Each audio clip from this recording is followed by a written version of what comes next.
और बिलासपुर से खबर जहां SC/ST एक्ट पर हाईकोर्ट ने बड़ा फैसला सुनाया। किसी भी जाति का नाम लेना मात्र अपराध नहीं है, इसके पीछे अपमान की मंशा। 16 साल पुराने मामले में आरोपी को बरी कर दिया है। सत्र न्यायालय का फैसला हाईकोर्ट ने निरस्त कर दिया।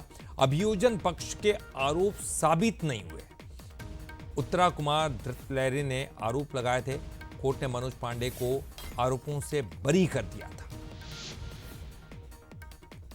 और चलिए ज्यादा जानकारी के लिए बात करेंगे। हमारे साथ हमारे ब्यूरो चीफ अमन पांडे जुड़ गए। अमन, एक बड़ा फैसला है जिसको लेकर अब तमाम बातें होंगी, लेकिन सवाल उठता है कि क्या कुछ कहा है उन्होंने अपने इस फैसले में। देखिए, निश्चित तौर पर ललित बहुत ही बड़ा फैसला ऐसा माना जाएगा। ST/SC एक्ट को लेकर 16 साल पुराना ये मामला है, जब उत्तरा कुमार धृतलहरे ने मनोज पांडे पर आरोप लगाए थे कि उनके ऊपर जो है जातिगत टिप्पणी की गई है।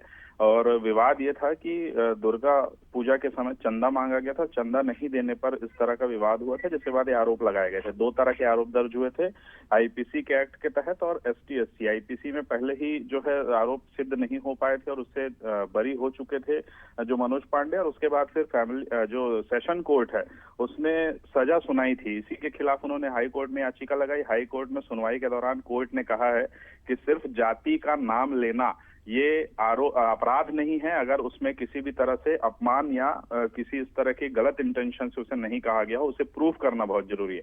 और अभियोजन पक्ष जो है ये प्रूफ करने में नाकाम रहा, सिद्ध नहीं कर पाया कि गलत इंटेंशन से ही जाति का नाम लिया गया था। तो कहीं ना कहीं से एक लैंडमार्क डिसीजन के तौर पर देखा जाएगा। भविष्य में भी जो इस तरह के मामले आएंगे उसमें ये फैसला जो है वो कहीं ना कहीं रेफरेंस के तौर पर उपयोग किया जा सकता है। बहरहाल एक बड़ा फैसला इसे माना जाए ST/SC एक्ट को लेकर, और उसमें ये स्पष्ट है कि किसी भी की जाति का नाम लेना बिना अपमान की मंशा के अपराध नहीं माना जाएगा। बहुत बहुत शुक्रिया अमन इस पूरी जानकारी के लिए।